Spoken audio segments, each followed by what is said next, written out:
આજે કંથાગરથી આપણા શિક્ષક મિત્રો થોડી કોમેન્ટમાં વાત કરી હતી કે બાળકો માટે કંઈક વસ્તુની જરૂરિયાત છે, તો એમની પાસેથી જ વાત કરીએ.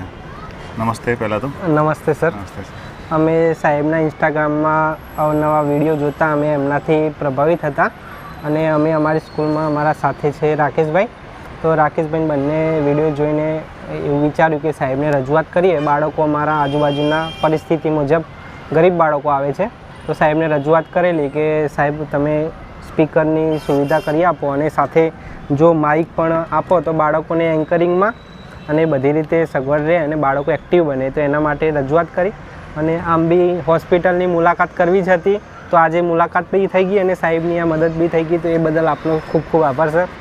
નવા પ્રયત્નો થકી તમે સારું એવું લોકોની સેવા બી કરે છે અને લોકો એમનાથી ઇન્સ્પાયર છે. 50 કે જેવા ફોલોઅર્સ છે ને સર? વધારે છે, 56 ફોલોઅર્સ બી થઈ ગયા છે. કોંગ્રેચ્યુલેશન. વધુ ફોલોઅર્સ બી વધે અને લોકોનો પ્રેમ પણ એમના ઉપર વસે એવી સાહેબને અભિનંદન છે. સાહેબ શ્રી અહીંયાના જ છે અને કંથાગરની શાળા છે. અમારે રવસિંહભાઈ અમારા સરપંચ છે અને ઘરનો સંબંધ છે.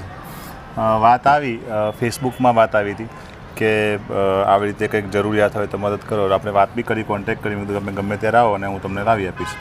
એટલે બાળકો ભણતા હોય તો આપણે સારું છે, બાળક ભણશે આગળ આવશે, દીકરી ભણશે આગળ આવશે અને કંઈક કદાચ ક્યાંક ડૉક્ટર બને, વકીલ બને, અધિકારી બને તો આ વિસ્તારનું જ ઉત્થાન થાય, કોઈનું સારું થાય એમાં આપણો શું વાંધો છે.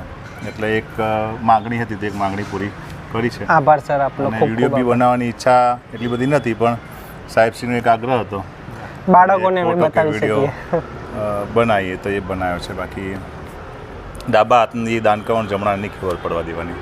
Okay sir, thank you. આપનો આભાર. મળતા રહીશું સર. ઓમ નમો ભગવતે વાસુદેવાય. શ્રીમદ ભગવદ ગીતા અધ્યાય 1 શ્લોક 7. અસ્માંગતુ વિશેષાય તાને બોધો દ્વિદુતમ નાયક મમ શેન્દ્ર સંઘાત તાનો બ્રવીમિતે.